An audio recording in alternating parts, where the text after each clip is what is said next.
Hello students, welcome to Affairs Cloud. My name is Vikas. So friends, we have an application by the name Careers Cloud which you can go and download through the Play Store. And once you have downloaded, you can log in with your Gmail ID. And why I am suggesting you this application, because this is the one-stop solution for all the current affairs. This is the best of the best application and the platform where you can enhance your learning through help.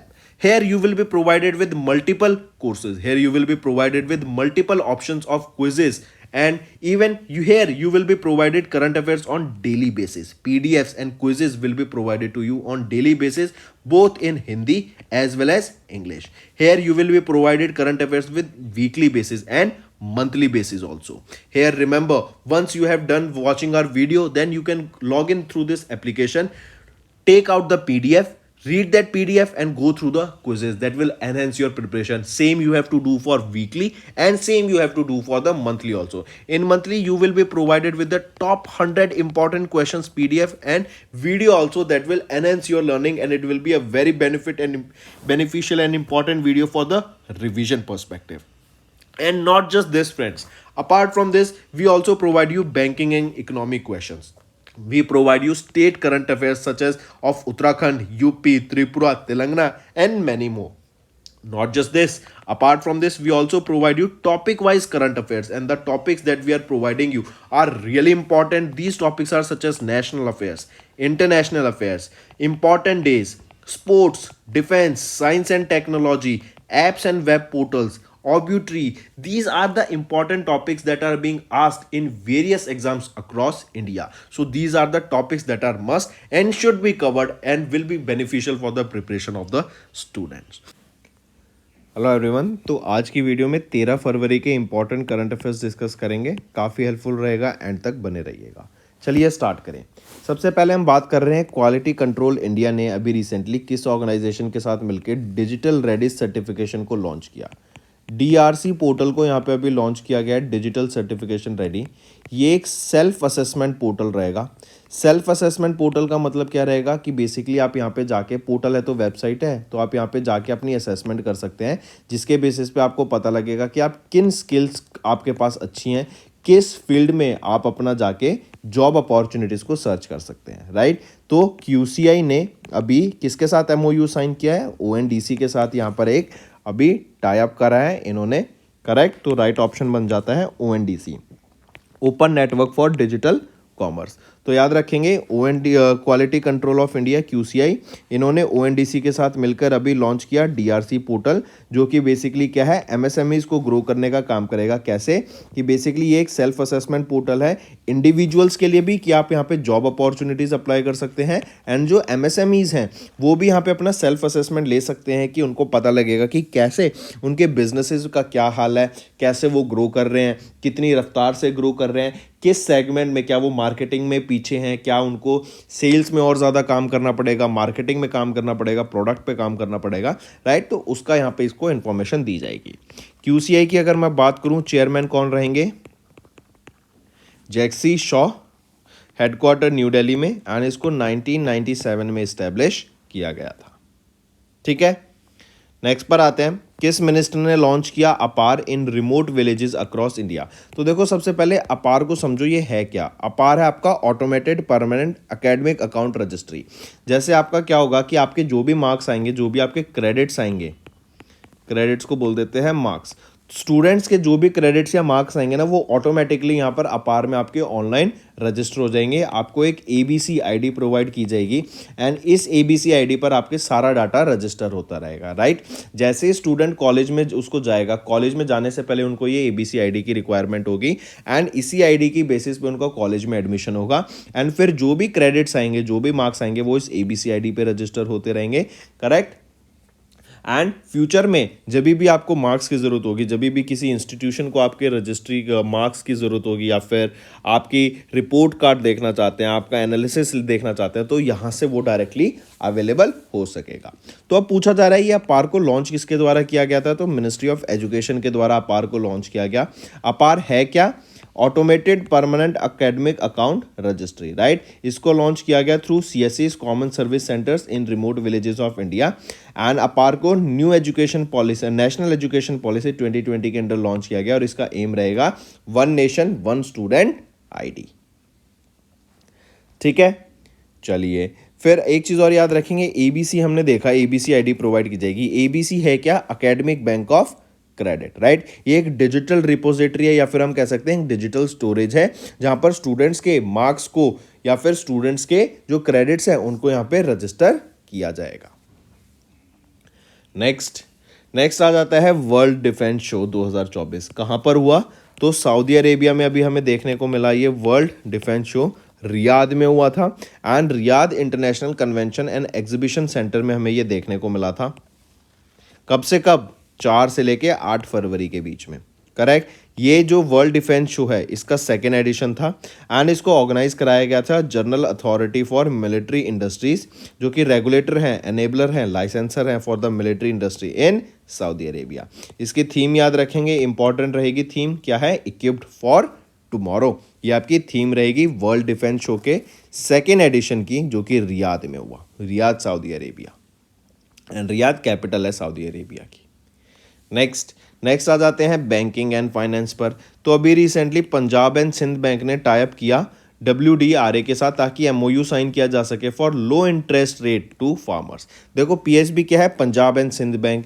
WDRA क्या है? Warehousing development regulatory authority, warehousing development regulatory authority. इन्होंने एक MOU sign किया Punjab and Sind bank के साथ, ताकि लो interest rate पे यहाँ पे लोन प्रोवाइड कराया जा सके फार्मर्स पर। इसके अंडर MOU के अंडर बेसिक एम क्या है कि ENWRS, ये बेसिकली क्या है? Electronic negotiable warehouse receipt. जब भी फार्मर कोई भी अपने प्रोड्यूस को स्टोर करेगा इन द वेयर हाउसेज जो कि रेगुलेट किए जाते हैं, गवर्न किए जाते हैं बाय WDRA, तो उनको ये इलेक्ट्रॉनिक रिसिप्ट्स मिलेंगी एंड इन इलेक्ट्रॉनिक रिसिप्ट के बेसिस पे ही वो अपने प्रोड्यूस को आगे निकाल सकते हैं, स्टोर कर सकते हैं एंड इवन लोन की फैसिलिटी यहाँ पे अवेल कर पाएंगे। और जो लोन इनको मिलेगा काफ़ी लेस अमाउंट में मिलेगा। 75 लाख तक का आप यहाँ पे फार्मर्स लोन यहाँ पे ले सकते हैं। एंड एग्रीकल्चर सेक्टर में अगर उन्हें कोई अपनी इंडस्ट्री सेटअप करनी है, वेयर हाउस बनाना है या फिर और किसी चीज़ की अमाउंट चाहिए, तो उस केस में कुछ कंडीशंस के अंदर आप 5 करोड़ रुपए तक का भी लोन यहाँ पे फार्मर्स ले सकते हैं। नेक्स्ट, किस बैंक ने भी पार्टनर किया लेरेमिट के साथ for cross border transaction for MSMEs? तो बताइए। लेरेमिट ये एक बेंगलोर कर्नाटका बेस्ड कंपनी रहेगा, नया स्टार्टअप है, ये एक फिनटेक स्टार्टअप है, that is finance tech startup, right. तो अभी किस बैंक ने इनके साथ टाई अप किया? तो येस बैंक ने लेरेमिट के साथ टाई अप किया, ताकि जो क्रॉस बॉर्डर ट्रांजैक्शन है, बेसिकली हम बोले जो MSMEs हैं उनको दूसरे देश में पेमेंट करनी है, उसके लिए ये एक सुविधा लाई गई। एंड ये जो बाहर पेमेंट की जाएगी, क्रॉस बॉर्डर पेमेंट होगी, आप US$ एंड यूरो में भी यहाँ पे इसको कर सकेंगे, करेक्ट। तो येस बैंक ने पार्टनर किया लेरेमिट के साथ ये क्रॉस बॉर्डर पेमेंट की फैसिलिटी प्रोवाइड कराने के लिए टू MSMEs, एंड इससे ट्रांसपेरेंसी बढ़ेगी, आपकी एफिशिएंसी में भी काफ़ी ज़्यादा हमें देखने को मिलेगा। नेक्स्ट आ जाते हैं येस बैंक एंड लेरेमिट। अभी हमने देखा क्रॉस बॉर्डर ट्रांजैक्शंस के लिए फॉर MSME इनके बीच में भी एक टाई अप हुआ। मूविंग ऑन, नेक्स्ट है HSBC ने पार्टनर किया किस ऑर्गेनाइजेशन के साथ to finance climate technology firms? HSBC ने किस ऑर्गेनाइजेशन के साथ पार्टनर किया to finance climate technology firms? तो वो रहेंगे, देखो ये सारे जो दे रखे हैं ना यहाँ पे, ये क्लाउड प्लेटफॉर्म्स आपके AWS अमेजॉन का, GCP गूगल का, एज्योर आपका माइक्रोसॉफ्ट का, ठीक है। तो अभी जिन्होंने पार्टनर किया है HSBC के साथ वो रहेगा GCP, Google cloud platform, right. इन्होंने पार्टनर किया HSBC के साथ ताकि जो क्लाइमेट टेक्नोलॉजी फर्म्स है उसमें फंडिंग की जाए। एंड यहाँ पे जो आपका HSBC है, इनका एम रहेगा कि $1 बिलियन हम इन्वेस्ट करेंगे, फंड करेंगे to climate tech companies, and GCP के कॉर्पोरेट सोशल रिस्पॉन्सिबिलिटी के अंडर इन प्लान को लिया जाएगा। नेक्स्ट पर आ जाते हैं। नेक्स्ट है कौन से रियल एस्टेट डेवलपर ने अभी रिसेंटली रिसीव किया SEBI approval for their inaugural alternate investment fund? देखो ये शिवालिक फंड की जगह शिवालिक ग्रुप लिख लो, राइट। तो याद रखेंगे वो शिवालिक ग्रुप है जिन्होंने अभी रिसेंटली सेबी का अप्रूवल रिसीव किया ताकि वो अपना खुद का एक ऑल्टरनेट इन्वेस्टमेंट फंड खोल सकें। उसका नाम रहेगा शिवालिक इन्वेस्टमेंट फंड। ये Ahmedabad Gujarat based real estate developer है शिवालिक ग्रुप, राइट। एंड इन्होंने यहाँ पे शिवालिक इन्वेस्टमेंट फंड लॉन्च करने की बात करी गई, जो कि एक कैटेगरी 2 ऑल्टरनेट इन्वेस्टमेंट फंड रहेगा। इसके अंडर ये 300 करोड़ रुपए रेज करने की बात करते हैं। मूविंग ऑन, नेक्स्ट आ जाता है फिर CBT, central board of taxes, right. इनके द्वारा भी रिसेंटली ईपीएफ में इंटरेस्ट रेट हाइक कर दिया गया। कितना इंटरेस्ट रेट हाइक किया है? पहले था 8.15%, इससे बढ़ाकर अब कर दिया गया है 8.25%।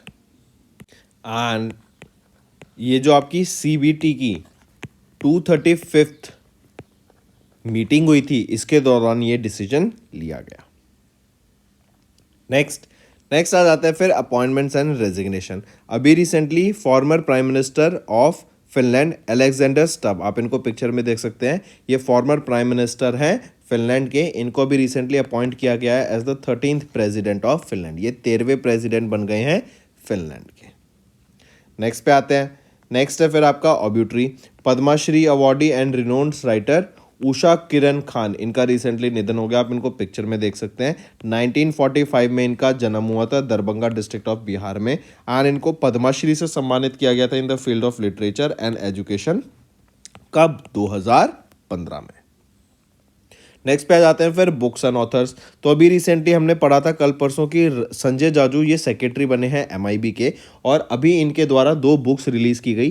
पहले बुक है इंडिया ईयर बुक 2024 और दूसरी है कैरियर कॉलिंग, राइट। इनके द्वारा इन 2 बुक्स को अनवेल किया गया ड्यूरिंग एन इवेंट जो कि है वर्ल्ड बुक फेयर का, न्यू दिल्ली में हुआ प्रगति मैदान में। एंड इस फेयर को कराया गया जा रहा है 10 से 18 फरवरी तक। एंड ये थीम रहेगी मल्टीलिंगुअल इंडिया, राइट। ये आपकी थीम रहेगी इस फेयर की। एंड ये 51st एडिशन रहेगा of this world book fair, जो कि प्रगति मैदान में हो रहा है। And India trade promotion organisation के द्वारा इसको कंडक्ट कराया जा रहा है, ऑर्गेनाइज कराया जा रहा है। नेक्स्ट आ जाते हैं फिर इंपॉर्टेंट डेज पर। वर्ल्ड पल्सेस डे हम कब ऑब्जर्व करते हैं? 10 फरवरी को। थीम रहेगी pulses nourishing soil and people, ये आपकी थीम रहेगी वर्ल्ड पल्सेस डे की। नेक्स्ट आ जाता है नेशनल डीवॉर्मिंग डे। 10 फरवरी को ऑब्जर्व करते हैं हम national deworming day. And STH disease, जो कि हमारे इंस्टेंट पेट में कीड़े हो जाते हैं, उसको अवॉइड करने के लिए ये डे ऑब्जर्व किया जाता है कि लोगों में अवेयरनेस फैले। इवन याद रखेंगे गवर्नमेंट स्कूल्स में जो आपका मिड डे मील होता है ना, उसके दौरान दवाई भी प्रोवाइड की जाती है बच्चों को साल में 2 बार, ताकि आपके पेट के कीड़े अगर हों तो वो मर सकें। एंड ये डे आपका नेशनल डीवॉर्मिंग डे बाइनली ऑब्जर्व किया जाता है, मतलब साल में 2 बार इसको ऑब्जर्व किया जाता है। पहला राउंड आपका फरवरी में एंड दूसरा राउंड आपका नेक्स्ट राउंड जो होता है वो ऑलमोस्ट आपका मई अगस्त जून जुलाई अगस्त के टाइम पे ऑब्जर्व किया जाता है, राइट। फरवरी में एंड अगस्त के टाइम पे इसको ऑब्जर्व किया जाता है। नेक्स्ट आ जाता है फिर first ever UN international day of Arabian leopard. ये जो आपका अरेबियन लेपर्ड आपको देखने को मिल रहा है, ये अभी रेड लिस्ट में ऐड किए गए थे कुछ टाइम पहले, जो कि IUCN के द्वारा रिलीज की जाती है। एंड रेड लिस्ट होती है एंडेंजर्ड एनिमल की, राइट। तो अभी अरेबियन लेपर्ड को एंडेंजर्ड लिस्ट में ऐड किया गया। एंड इसी के बारे में अवेयरनेस क्रिएट कराने के लिए ये डे हम ऑब्जर्व करते हैं in first ever UN international day of Arabian leopard, ठीक है। एंड इसको क्रिटिकली एंडेंजर्ड डिक्लेयर किया गया है।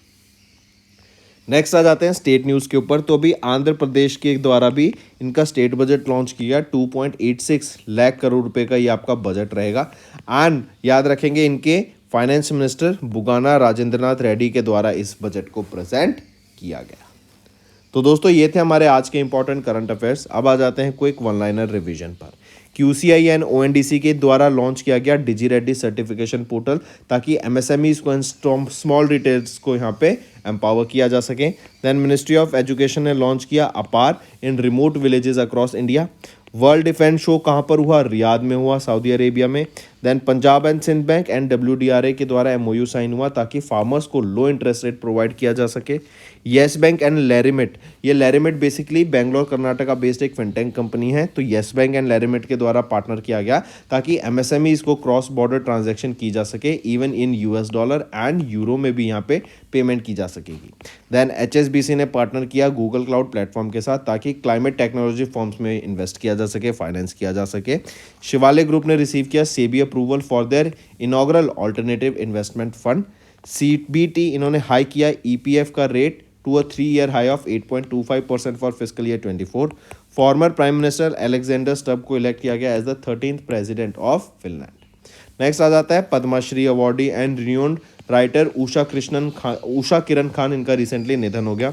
संजय जाजू एंड सेक्रेटरी, ये संजय जाजू जो कि सेक्रेटरी हैं MIB के, अभी अपॉइंट किए गए थे। इनके द्वारा 2 बुक रिलीज की गई, India year book 2024 and career calling at the world book fair new Delhi में। देन वर्ल्ड पल्सिस डे 10 फरवरी को, नेशनल डी वार्मिंग डे 10 फरवरी को, first ever UN international day of Arabian leopard 10 फरवरी को। एंड आंध्र प्रदेश के द्वारा इनके फाइनेंस मिनिस्टर के द्वारा बुगाना राजेंद्रनाथ रेड्डी जी के द्वारा अभी 2.86 लाख करोड़ रुपीस का बजट प्रेजेंट किया गया फॉर फिस्कल ईयर 25। तो दोस्तों ये था हमारा सेशन। पसंद आया तो वीडियो को लाइक ज़रूर करना एंड कमेंट करके ज़रूर बताना आपके क्या व्यूज़ रहेंगे। इसको अपने दोस्तों के साथ, कजन्स के साथ, रिलेटिव्स के साथ, नेबर्स के साथ, सबके साथ शेयर कर दो, क्योंकि बड़े इंटरेस्टिंग वे में हम डेली बेसिस पे करंट अफेयर्स डिस्कस करते हैं एंड पूरी दुनिया की हम यहाँ पे न्यूज़ डिस्कस करते हैं जो कि इंपॉर्टेंट रहती है। इससे एज अ जैसे आप पेपर पढ़ते हैं ना, उसी हिसाब से हम यहाँ पे चीज़ें डिस्कस करते हैं ताकि नई से नई चीज़ें भी आपको यहाँ पे पता लग सके एंड दुनिया में क्या हो रहा है एंड आपका एग्जाम की प्रिपरेशन भी साथ साथ होती रहे। राइट तो चलिए फ्रेंड्स, अब चलते हैं कुछ रिवीजन करंट अफेयर्स पे जो कि आपकी लर्निंग में काफ़ी हेल्प करेंगे। चलिए, तो आप यहाँ देख सकते हैं ministry of tourism and ministry of environment, forest and climate change के द्वारा यहाँ पर एक ट्रेनिंग प्रोग्राम लॉन्च किया गया इन छिलका लेक। इसी के साथ साथ बताओ अभी किस कंट्री ने $2 बिलियन की इन्वेस्टमेंट करी फॉर फूड पार्क्स इंडिया में? वो है United Arab Emirates. Then India का पहला फर्स्ट सबमरीन टूरिज्म, इंडिया का फर्स्ट सबमरीन टूरिज्म प्रमोट करने की बात की गई किस स्टेट के द्वारा? गुजरात के द्वारा। और गुजरात में भी कहां पर? द्वारका में। ठीक, फिर इसी के साथ बताओ इंडिया का first zero waste street food festival. I repeat, India का पहला zero waste street food festival, ये कहां पर रहेगा? ये दिल्ली में रहेगा। नेक्स्ट, और किसके द्वारा इनॉग्रेट किया गया था? ये हरदीप सिंह पुरी जी के द्वारा इनॉग्रेट किया गया। नेक्स्ट पे आ जाते हैं ministry of health and family welfare, इन्होंने नोटिफाई किया रिवाइज्ड प्लेटफॉर्म मैन्युफैक्चरिंग रूल्स को under which schedule to ensure quality control. Quality control के लिए अभी ministry of health and family welfare ने रिवाइज किए हैं फार्मा मैन्युफैक्चरिंग रूल्स को अंडर शेड्यूल M। अब देखो ये क्यों रिवाइज किए गए, पहले आपको यह समझना पड़ेगा इजी सेंस में। हमने काफ़ी बार पढ़ा कि जो फार्माक्यूटिकल, जो मेडिकल सेक्टर है, इसमें हम काफ़ी सारी चीज़ें, टेक्नोलॉजी, मशीन्स, राइट, ये हम इंपोर्ट कराते हैं from different parts of the world, right. तो इंपोर्ट हम जानते हैं कि हम गवर्नमेंट ऑफ इंडिया हमारी क्या चाहती है कि सब कुछ हम इंडिया में ही लाएं, सब कुछ हम इंडिया में ही प्रोड्यूस करें एंड उसको फिर हम एक्सपोर्ट पे मेजर जो फोकस रहता है ना कि हम एक्सपोर्ट बढ़ाएं, इंपोर्ट कम करें। तो सिमिलरली अगर हमारी जो मैन्युफैक्चरिंग प्रैक्टिसेस है, गुड मैन्युफैक्चरिंग प्रैक्टिसेस GMP, ये अच्छी होंगी, राइट, हम ज़्यादा अच्छे प्रोडक्ट्स बनाएंगे और इन प्रोडक्ट्स को ग्लोबल स्टैंडर्ड के तरीके से लाएंगे। और ग्लोबल स्टैंडर्ड के तरीके से लाने का रीज़न क्या है कि अगर हमारे प्रोडक्ट्स ग्लोबल स्टैंडर्ड के हिसाब से होंगे तो हम प्रोडक्ट को एक्सपोर्ट और ज़्यादा अच्छे से कर पाएंगे। ठीक है, तो इसीलिए हमने अभी recently ministry of health and family welfare ने शेड्यूल M के अंडर जो गुड मैन्युफैक्चरिंग रूल्स है ना, उनको यहां पर अमेंड किया है, राइट, रिवाइज किया है। तो मार्क करके चलेंगे अंडर शेड्यूल M। नेक्स्ट आ जाते हैं NHAI, इन्होंने लॉन्च किया एक initiative to enhance the national highway experience. तो याद रखेंगे अभी वन व्हीकल वन फास्टैग एक इनिशिएटिव लॉन्च किया गया है। इसके अंडर क्या होगा कि एक गाड़ी के लिए आपका एक ही फास्टैग होगा। पहले क्या होता था, एक गाड़ी के लिए मल्टीपल फास्टैग रख लेते थे या फिर एक फास्टैग मल्टीपल कार्स के लिए रख लेते थे कि उसी फास्टैग को हम अपनी अलग अलग गाड़ी के लिए भी यूज़ कर सकेंगे। लेकिन अब ऐसा नहीं होगा। अब क्या है कि सभी फास्टैग्स यहाँ पर डीएक्टिवेट हो जाएंगे 31 जनवरी 2024 तक, एंड जो कि KYC भी नहीं हो रखी थी उनकी। तो अब क्या होगा, जो फास्टैग यूज़र्स होंगे उनको लेटेस्ट फास्टैग लेने पड़ेंगे, उनको KYC करानी पड़ेगी, नो योर कस्टमर प्रोसेस करानी पड़ेगी as per the RPI guideline, और हर गाड़ी के लिए अपना खुद का एक फास्टैग होगा। कोई मिसमैच नहीं हो सकता कि आप एक गाड़ी के लिए 2 फास्टैग या फिर एक फास्टैग आप अपनी 2-3 गाड़ियों के लिए यूज़ कर रहे हैं, वो अब नहीं होगा। ठीक, फास्टैग की बात करें तो ये RIFD RFID टेक्नोलॉजी पे वर्क करता है। RFID क्या है? Radio frequency identification technology, right. And अब जो है, और फर्स्ट टाइम लॉन्च कब किया गया था फास्टैग? 2014 में इसको लॉन्च किया गया था फास्टैग को।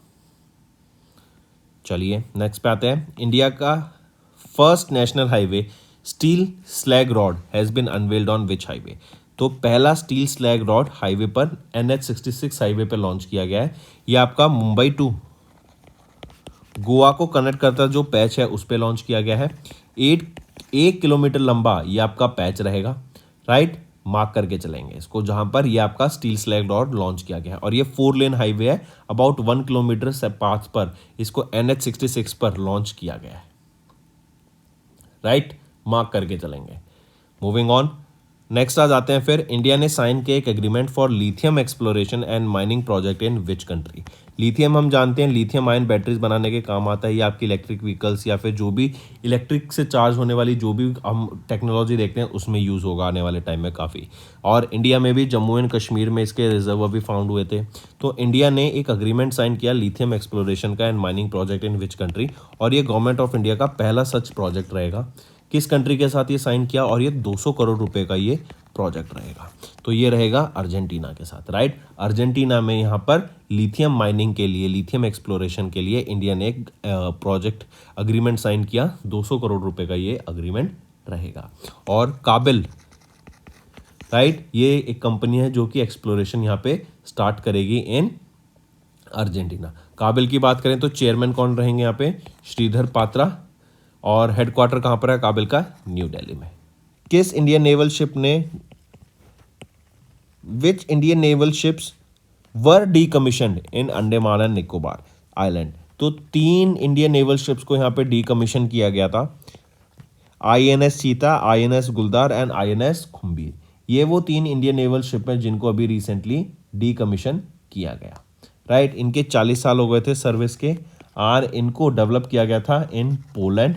एक पोलैंड का शिपयार्ड है गिडनिया शिपयार्ड, राइट। इनके द्वारा पोलैंड में इसको, इन 3 शिप्स को डिलीवर किया गया था, डेवलप किया गया था, और इनको अभी डीकमीशन कर दिया गया after 40 years of their service. ठीक है। नेक्स्ट अगर आपसे मैं पूछूं, जरा बताओ अभी रिसेंटली किनको महाराष्ट्र का लता मंगेशकर अवार्ड 2023 से सम्मानित किया गया?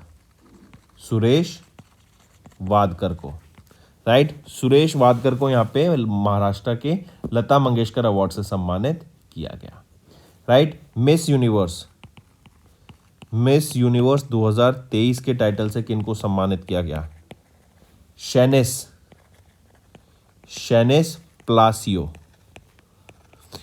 प्लासियोस, इनको सम्मानित किया गया मिस यूनिवर्स 2023 के टाइटल से, राइट।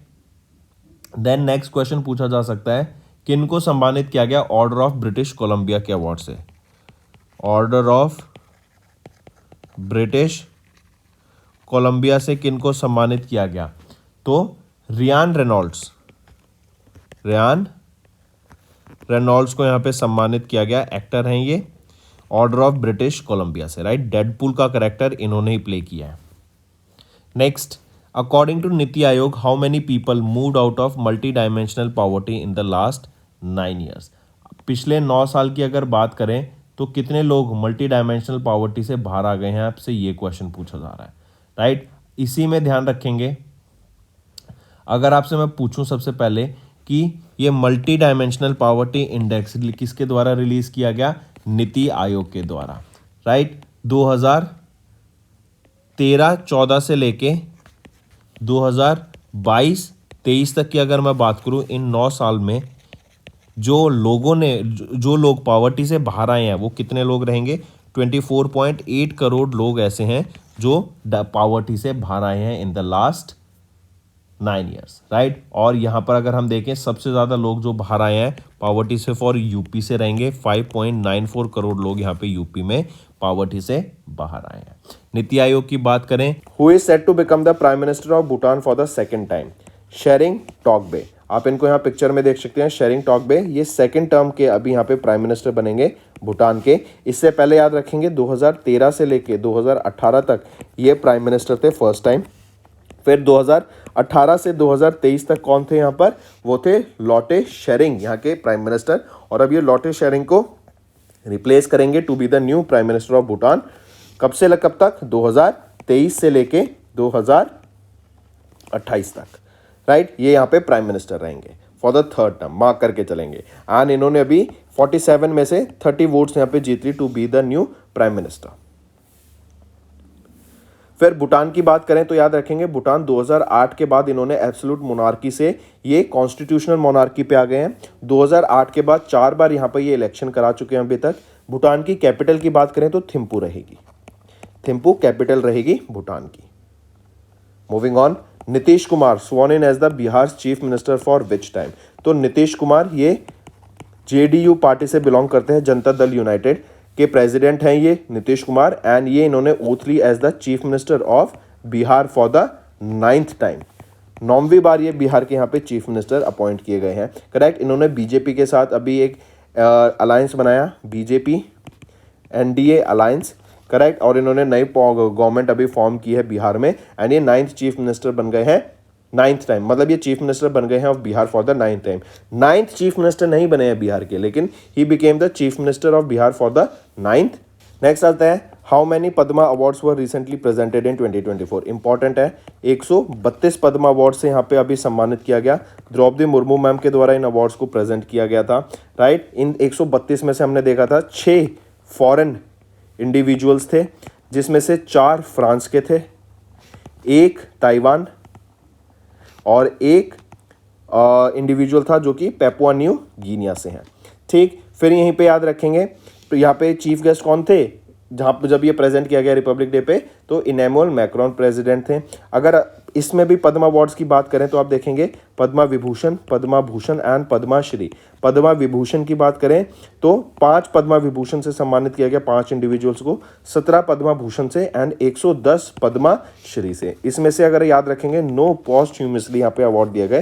पोस्ट ह्यूमसली मतलब आफ्टर देयर डेथ उन लोगों को यहाँ पे सम्मानित किया गया पद्मा अवार्ड से। Next, who has been named as the men's ODI cricketer of the year. एक तो बने हैं ODI cricketer of the year 2023, एक बने हैं T20 international cricketer of the year. अगर ओडीआई मेंस ओडीआई की बात करें तो ये रहेंगे विराट कोहली, और अगर men's T20 cricketer of the year की बात करेंगे तो वो रहेंगे सूर्य कुमार यादव। आईसीसी के द्वारा अभी एनुअल अवार्ड्स प्रेजेंट किए गए 2023 के, उनके दौरान इनको यहाँ पे इनसे सम्मानित। Where was the 4th edition of anti submarine warfare exercise sea dragon 2024 held. Anti submarine warfare exercise जिसका नाम है सी ड्रैगन, ये एक्सरसाइज किसके द्वारा कंडक्ट कहां पर हुई, पहले लोकेशन पर देखते हैं। यह है गुआम एयरफोर्स स्टेशन, गुआम जो कहां पर है, यूएसए में, राइट। 4th एडिशन था इस एक्सरसाइज का। अगली चीज आपसे पूछूं तो मैं बताओ कितनी कंट्रीज ने यहां पे पार्टिसिपेट किया इस एक्सरसाइज में। तो 6 कंट्रीज ने पार्टिसिपेट किया, India, republic of Korea, then France, Japan, Australia, Canada, right, and USA, जहां पर ये एक्सरसाइज हो रही है। फिर इसी में याद रखेंगे इंडिया की तरफ से किस एयरक्राफ्ट ने पार्टिसिपेट किया इस एक्सरसाइज में। तो P-8I ये एयरक्राफ्ट है जिसने पार्टिसिपेट किया in this sea dragon 24 India की तरफ से। नेक्स्ट आ जाते हैं, सेबी ने अलाउ कर दिया है voluntary freezing of clients trading accounts from dash. तो सेबी ने अलाउ किया voluntary freezing of clients trading account from 1 July 2024। Mark करके चलेंगे, right. Investors concern over suspicious activities in trading accounts, तो यहाँ पे ऑप्शन दिया गया है कि ये अपना ट्रेडिंग अकाउंट को ब्लॉक कर सकते हैं, कब से, 1 जुलाई 2024 से। सेबी की बात करें, चेयरपर्सन मदाबीपुरी बग, हेडक्वार्टर मुंबई महाराष्ट्र। फिर इसी के साथ साथ अगर कुछ और क्वेश्चन देखें, जैसे पहली वीमेन वो कौन बनी जिन्होंने स्काई डाइव किया फ्रॉम माउंट एवरेस्ट, तो वो कौन है, शीतल महाजन, वो पहली वीमेन बनी जिन्होंने स्काई डाइव किया फ्रॉम माउंट एवरेस्ट। इंडिया ने होस्ट किया 2nd voice of global south summit, right. फिर सिटीज 2.0 ये प्रोग्राम हरदीप सिंह पुरी जी के द्वारा लॉन्च किया गया न्यू दिल्ली में लॉन्च किया गया था। फिर इसके अलावा सनफ्लावर इनिशिएटिव, ये किस एयरपोर्ट का रहेगा? ये न्यू दिल्ली के इंदिरा गांधी इंटरनेशनल एयरपोर्ट का रहेगा। देन इंडिया ने किस कंट्री के साथ मिलकर अभी एक recently dynamic startup ecosystem launch किया? तो इंडिया ने यूएसए के साथ मिलकर ये डायनामिक स्टार्टअप इकोसिस्टम लॉन्च किया, राइट। फिर 42nd edition of India international trade fair कहाँ पर हो रहा है? प्रगति मैदान में हो रहा है। इसी के साथ साथ याद रखेंगे 54th edition of international film festival of India, ये कहाँ पर हो रहा है? ये गोवा में हो रहा है। नेक्स्ट आ जाते हैं, who has been named as the best FIFA man player award 2023, तो वो रहेंगे लायनल मेसी, अर्जेंटीना से बिलोंग करते हैं। मेंस कैटेगरी में इन्होंने जीता। अगर मैं बात करूँ वीमेंस कैटेगरी में तो वो है आइताना बॉनमाती, ये स्पेन से बिलोंग करती हैं और इनको नेम किया गया as the best FIFA women player 2023 के लिए। इसके अलावा याद रखेंगे लायनल मेसी हो गई, आइताना बॉनमाती, मार्ता, ये ब्राज़ील से बिलोंग करती है और इनको फीफा स्पेशल अवार्ड से सम्मानित किया गया for her outstanding career achievement. And Guilherme Madruga, ये ब्राज़ील से हैं, इनको सम्मानित किया गया with FIFA Puskas award for his outstanding overhead kick के लिए, राइट। इसको मार्क करेंगे। फीफा की अगर मैं बात करूं तो फीफा के जो प्रेसिडेंट है वो कौन है? Gianni Infantino. हेडक्वार्टर कहाँ पर रहेगा इसका? ज़ुरिच स्विट्जरलैंड में, एंड इसको 1904 में इस्टेब्लिश करा गया था। Moving on, next appointment and resignation पर आते हैं। तो आरबीआई ने अप्रूव किया अपॉइंटमेंट ऑफ प्रवीण अचूतन कुटी, इनको एमडी एंड सीईओ अपॉइंट किया गया है डीसीबी बैंक का। ये रिप्लेस करेंगे मुराली एन नटराजन जी को, राइट। एंड 19 अप्रैल 2024 को ये इनका अपना टर्म स्टार्ट हो जाएगा as the MD and CEO of DCB bank. 3 साल के लिए इन पोजीशन में अपॉइंट किए गए हैं। प्रवीण अचूतन कुट्टी की बात करें तो इनको 32 साल का एक्सपीरियंस रहेगा of retail and small and medium size enterprise banking SME banking में, एंड इन्होंने ज्वाइन किया था डीसीबी बैंक को in 2007 as executive vice president and head of consumer banking. ठीक है, डीसीबी बैंक की बात करें तो मुराली एन नटराजन अभी इनके एमडी एंड सीईओ हैं। फिर 29 अप्रैल 2024 के बाद कौन हो जाएंगे? प्रवीण अचूतन कुट्टी, एंड हेडक्वार्टर कहाँ पर रहेगा इसका? मुंबई, महाराष्ट्र में। सबसे पहले हम बात कर रहे हैं रिपब्लिक डे की। 26 जनवरी को हमने रिपब्लिक डे ऑब्जर्व किया, राइट। 26 जनवरी को क्यों ऑब्जर्व करते हैं? हम जानते हैं 15 अगस्त को तो हमारा आज़ाद हो गया था इंडिया, राइट। 26 जनवरी को कॉन्स्टिट्यूशन यहाँ पे लागू हुआ था, ठीक। तो अभी 2024 में हमने कौन सा एडिशन ऑब्जर्व किया रिपब्लिक डे का? तो ये 75th एडिशन था रिपब्लिक डे का जो हमने ऑब्जर्व किया। चीफ गेस्ट यहाँ पर कौन बने थे? इमैनुअल मैक्रोन, जो कि प्रेसिडेंट हैं कहाँ के? फ्रांस के। एंड याद रखेंगे अभी यहाँ पर पद्मा अवार्ड से भी सम्मानित किया, जिसमें से 4 फ्रांस के नेशनल्स थे जिनको हमने यहाँ पे पद्मा अवार्ड से भी सम्मानित किया। A total of 132 individuals were awarded with Padma awards, ठीक। फिर याद रखेंगे 75वां रिपब्लिक डे था। इसका जो इवेंट हुआ था और जो परेड हुई थी वो कहाँ पर हुई थी? कर्तव्य पथ पर हुई थी, जिसको पहले हम राजपथ कहते थे। एंड यहीं पे याद रखेंगे जो फ्लैग अनफर्ल किया गया इंडिया का, वो किन के द्वारा किया गया? Draupadi Murmu ma'am, president of India के द्वारा।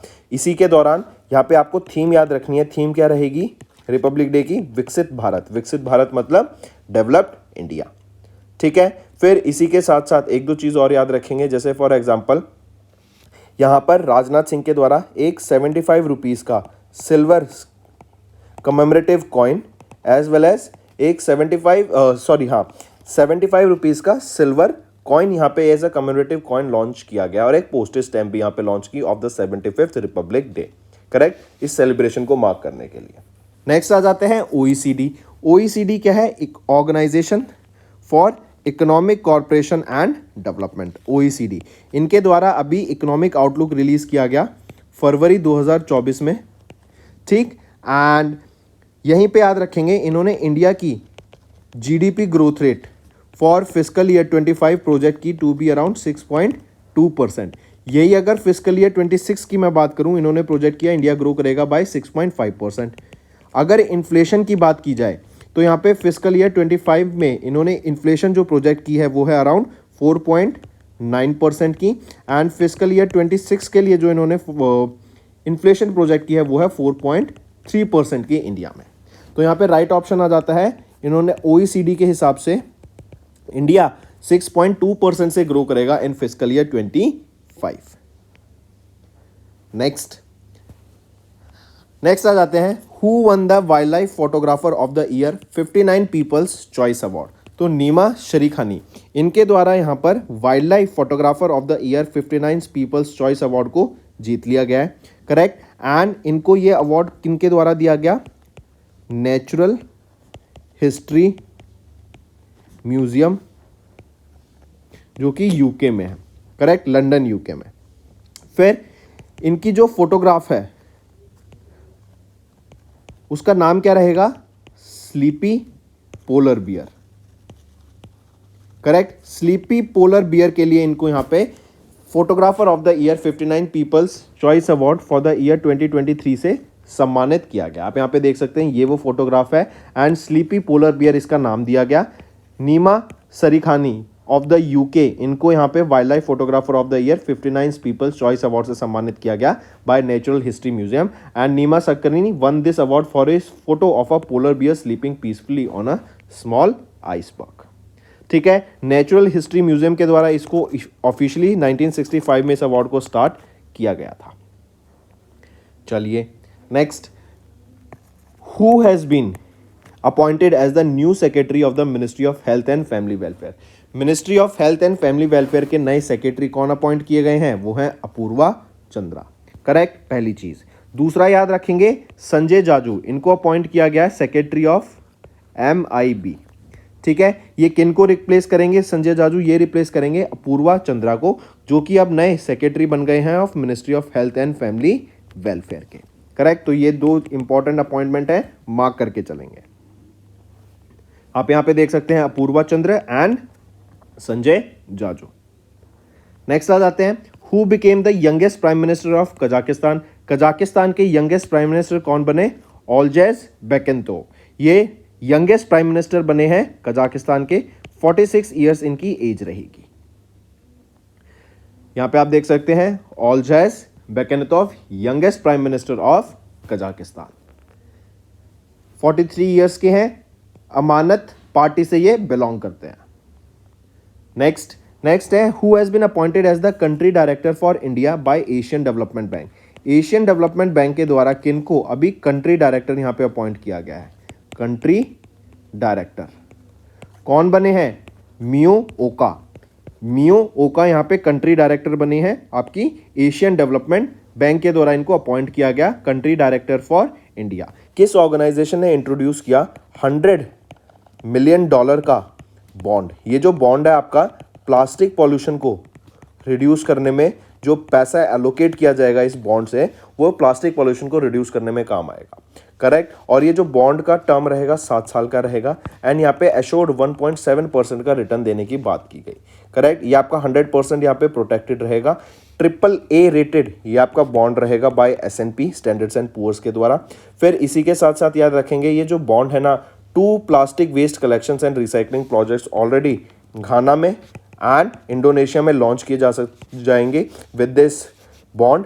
एंड इस बॉन्ड को कहाँ पे लिस्ट किया जाएगा, लग्जमबर्ग स्टॉक एक्सचेंज पर इसको लॉन्च किया जाएगा। तो पूछा जा रहा है कि ये जो बॉन्ड है $100 मिलियन का plastic waste production linked bond, ये प्लास्टिक पॉल्यूशन को टैकल करने का काम करेगा। लॉन्च किया गया है वर्ल्ड बैंक के द्वारा, और वर्ल्ड बैंक ऑप्शन में ना हो तो IBRD होगा, ये आम है वर्ल्ड बैंक का, ठीक है, IBRD, international bank for reconstruction. LIC को RBI का अप्रूवल मिल गया कि अपना स्टेक HDFC बैंक में बढ़ा दें टू व्हाट। अभी as of now LIC as of January 2024 LIC 5.19% share hold करता है HDFC बैंक में एंड इनको RBI से अप्रूवल मिल गया कि ये आने वाले टाइम में अपने स्टेक को 9.99% तक ले जा सकते हैं मैक्सिमम। ये देखो एकदम नहीं होता है कि एकदम इस कंपनी ने इतना स्टेक बाय कर लेगा, क्योंकि अभी HDFC की वैल्यूएशन आप देख रहे हैं स्टॉक वाइज भी गिरती जा रही है एंड 100 चीज़ें होती हैं। तो धीरे धीरे वे अपने स्टेक को इंक्रीज करेंगे। जब उनको लगेगा कि हाँ ये राइट वैल्यूएशन है to buy the stock in this company, तो वो धीरे धीरे बाय करेंगे एंड इनको अप्रूवल मिल गया कि अब ये मैक्स टू मैक्स 9.99% तक अपना स्टेक इंक्रीज कर सकते हैं। वर्ल्ड लेप्रोसी डे 28 जनवरी को हम ऑब्जर्व करते हैं। वर्ल्ड लेप्रोसी डे 2024 में ही हमने 28 जनवरी को ऑब्जर्व किया, वरना जनरली कब ऑब्जर्व करते हैं, लास्ट संडे ऑफ जनवरी को हम ऑब्जर्व करते हैं वर्ल्ड लेप्रोसी डे। लेप्रोसी को ही हम हांसेन डिजीज भी बोलते हैं एंड जो लोग इस डिजीज से इफेक्ट हो जाते हैं उनको सहानुभूति देने के लिए, उनको डिग्निटी, उनको बेसिकली इस डिजीज के बारे में अवेयर करने के लिए और उनको सहानुभूति देने के लिए डे ऑब्जर्व किया जाता है। करेक्ट, 2024 में 28 जनवरी को हमने ऑब्जर्व किया। 71st एडिशन था इस डे का एंड इसकी थीम याद रखेंगे, बीट लेप्रोसी। नेक्स्ट पे आते हैं, नेम द एप्लीकेशन जो कि लॉन्च की गई फॉर MPLADS स्कीम। ये MPLADS, ये MPLAD स्कीम बेसिकली है क्या? सबसे पहले तो ये देख लेते हैं, member of parliament local area development, MP member of parliament local area development, ये आपकी स्कीम रहेगी MPLAD स्कीम, राइट। इसको लॉन्च किया गया था 23 दिसंबर 1993 को। बेसिक इसका एम क्या है कि जब एमपीज को जो डाटा चाहिए होता है अपने एरिया में वर्क करने के लिए, डेवलपमेंट करने के लिए, तो वो टाइम पे इनको मिल सकें। और इसी के लिए यहाँ पर एक मोबाइल एप्लीकेशन लॉन्च की गई है जिसका नाम रहेगा ई साक्षी एप्लीकेशन, राइट। ये एक मोबाइल एप्लीकेशन है, न्यू दिल्ली में इसको लॉन्च किया गया। राव इंद्रजीत सिंह के द्वारा इसको लॉन्च किया गया, जो कि यूनियन मिनिस्टर हैं of statistics and programme implementation, right. And पूरी साइकिल को यहाँ पर ध्यान में रखते हुए कि कैसे प्रोसेस होती है, कैसे डेवलपमेंट का डाटा आता है, क्या क्या चीज़ों को परमिशन लेनी पड़ती है, तो वो सारी चीज़ें यहाँ पे ई साक्षी एप्लीकेशन के अंदर लाई गई। मूविंग ऑन, एक्सरसाइज अयोध्या, ये कंडक्ट की गई between Indian navy and which countries navy. तो अयोध्या एक्सरसाइज थाईलैंड नेवी या फिर हम बोले रॉयल थाई नेवी, इनके द्वारा एंड इंडियन नेवी के बीच में ये कंडक्ट कराई गई, राइट। पहला एडिशन था इस अयोध्या एक्सरसाइज का, जो कि 20 से लेके 23 दिसंबर तक हुई। और इसी के साथ साथ याद रखेंगे ये कॉर्पोरेट एक्सरसाइज के अंडर भी हुई थी, जिसका 36वां एडिशन हमें देखने को मिला। इंडो थाई कॉर्पोरेट एक्सरसाइज थी ये, 36वां एडिशन जिस एक्सरसाइज का था, ठीक है। अयोध्या क्या बात करूं तो इसका मतलब होता है अनडिफिटेबल, राइट, इनविंसिबल या फिर अनडिफिटेबल। नेक्स्ट, अयोध्या याद रखेंगे थाईलैंड में एक सिटी है एंड ये जो सिटी है ना, दो सिटीज को सिंबलाइज करती है, अयोध्या यूपी में जो कि इंडिया में है एंड अयोध्या जो कि थाईलैंड में। What is the rank of India in corruption perception index? तो अभी ट्रांसपेरेंसी इंटरनेशनल के द्वारा एक डाटा रिलीज किया गया अबाउट करप्शन परसेप्शन इंडेक्स, और इसमें जो इंडिया की रैंक रहेगी 2023 के लिए वो कितनी रहेगी? 93। अगर मैं बात करूं इंडिया की रैंक 2022 में कितनी थी? 85। तो हम कह सकते हैं इंडिया में जो करप्शन का लेवल है वो इंक्रीज हुआ है इन द लास्ट ईयर के कंपैरिजन में 2023 में हमें करप्शन का इंडेक्स ज़्यादा देखने को मिलता है, ज़्यादा करप्शन देखने को मिलता है। तो राइट ऑप्शन यहाँ पे बनता है, इंडिया की रैंक रहेगी 93 आउट ऑफ 180 कंट्रीज। एंड यहीं पर एक चीज़ और याद रखेंगे, टॉप पर कौन सी रही? फर्स्ट पोजीशन पे आ जाती है हमारी कंट्री डेनमार्क, ठीक है। अगर मैं बात करूँ ट्रांसपेरेंसी इंटरनेशनल के CEO कौन रहेंगे? वो हैं डैनियल एरिक्सन। हेडक्वार्टर कहाँ पे रहेगा? बर्लिन, जर्मनी में। नेक्स्ट, यहाँ पर आप देख सकते हैं इंडिया की रैंक रही 93 in the corruption perception index, Denmark ने टॉप किया एंड ये ट्रांसपेरेंसी इंटरनेशनल के द्वारा डाटा रिलीज किया गया था। नेक्स्ट आ जाते हैं, what is the GDP forecast of India by international monetary fund for 2024? तो देखो 2023 की अगर हम सबसे पहले बात करते हैं तो इंडिया का जो GDP ग्रोथ रेट प्रोजेक्ट किया जा रहा है वो कितना प्रोजेक्ट किया गया? टू ग्रो बाय 6.7%, राइट। वहीं पे अगर मैं 2024 की बात करूं तो इंडिया का एक्सपेक्टेड है 6.5% से इंडिया ग्रो करेगा। इवन 2025 में भी इंडिया 6.5% से ग्रो करने की यहाँ पे बात की गई अकॉर्डिंग टू IMF। इसी के साथ साथ अगर ग्लोबल फैक्टर्स देखें, ग्लोबल ग्रोथ की बात करें तो हम देख रहे हैं वॉर लाइक सिचुएशन है, रिसेशन की बात कर रही है, तो वर्ल्ड जो ग्रो कर रहा है अभी 3.1% से ग्रो कर रहा है 2023 में एंड 2024 में ये डाटा रिलीज किया गया है। और अगर 2025 की मैं बात करूं तो वर्ल्ड 3.2%। नेक्स्ट, किस ऑर्गेनाइजेशन ने अभी साइन किया एक MOU with NPCI international to expand UPI globally? हम जानते हैं मल्टीपल कंट्रीज में, जैसे फ्रांस में, USA में, UK में, सिंगापुर में, देन सऊदी अरेबिया में, देन ओमान में, कतर में, आपका ये सारी जगह पर हम देख रहे हैं UPI का यूज़ बढ़ता जा रहा है। एंड इंडियन ट्रैवलर्स जहाँ पर होंगे, जहाँ पे इंडियन डायस्पोरा होगा, आप देखेंगे वहाँ पर यहाँ पर UPI का यूज़ बढ़ता जा रहा है, करेक्ट। तो अभी रिसेंटली किस ऑर्गेनाइजेशन ने एक NPCI इंटरनेशनल के साथ MOU साइन किया ताकि UPI को ग्लोबली लेके जाया जा सके? वो है गूगल पे ने NPCI इंटरनेशनल के साथ यहाँ पर एक MOU साइन किया है ताकि UPI के यूज़ को बढ़ाया जा सके एंड दूसरी कंट्रीज भी इसको यूज़ कर सकें ताकि वो भी अपने ट्रांजैक्शन को और ज़्यादा बेटर कर सकें, राइट। तो मार्क करके चलेंगे। गूगल ने एनपीसीआई इंटरनेशनल के साथ यहाँ पर। नेक्स्ट है उत्तराखंड पहली स्टेट बन गई to pass the bill on uniform civil code. UCC पे पास करने वाली पहली स्टेट बन गई है और यूसीसी यूनिफॉर्म सिविल कोड आपका आर्टिकल 44 के अंडर आता है एंड उत्तराखंड वो पहली स्टेट बन गई है to pass the bill on uniform civil code. ये bill now will be presented to president of India Droupadi Murmu ma'am and उनके एसेंट के बाद it will become a law. ठीक है, फिर इसी के साथ साथ एक और याद रखेंगे, तेलंगाना में अभी एक wild life conservation reserve approve किया गया, Tadoba wild life Tadoba Kawal conservation reserve. इसके लिए अप्रूवल मिल गया है by Telangana state board for wild life के द्वारा। नेक्स्ट आ जाते हैं फ्रेंड्स फिर होमवर्क सेक्शन पर। पहला, सुनेबेडा वाइल्ड लाइफ सेंचुरी, यह भी किस स्टेट में लोकेटेड है जो न्यूज़ में थी। Second, which institute developed a first for India earth system model to improve climate forecast and predicts climate impacts. तीसरा, फास्ट टेलीस्कोप किस कंट्री के द्वारा डेवलप किया गया, या फिर ये पूछ सकते हैं किस स्पेस ऑर्गेनाइजेशन के द्वारा इसको लॉन्च किया गया। Next, road to Paris 2024, Paris में अभी ओलंपिक गेम्स होंगे, ठीक है, तो championing clean sport and uniting for anti doping, ये भी कॉन्फ्रेंस हुई, किस ऑर्गेनाइजेशन के द्वारा कराई गई। पांचवा, what is the name of the satellite launched by NASA to study oceans and atmospheres. Ocean and atmosphere को स्टडी करने के लिए अभी एक सैटेलाइट लॉन्च की गई, क्या नाम रहेगा उस सैटेलाइट का वो बताओ, कल ही हमने पढ़ी है ये।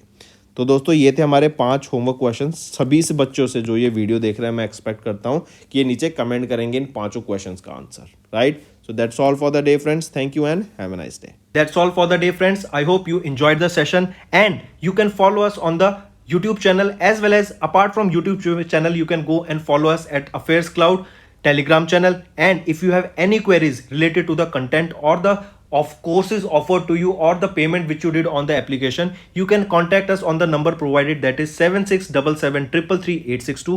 Apart from this, friends, you can follow us on the Facebook as well as on Instagram handle, that is affairscloud_official. In the end, friends, if you use a code that is Vikas10, you will be getting an additional extra 10% discount by using this code Vikas10. Also, if you have any problem regarding the course purchase, any problem regarding to our application, you can contact us on the mobile number, that is 9677333862.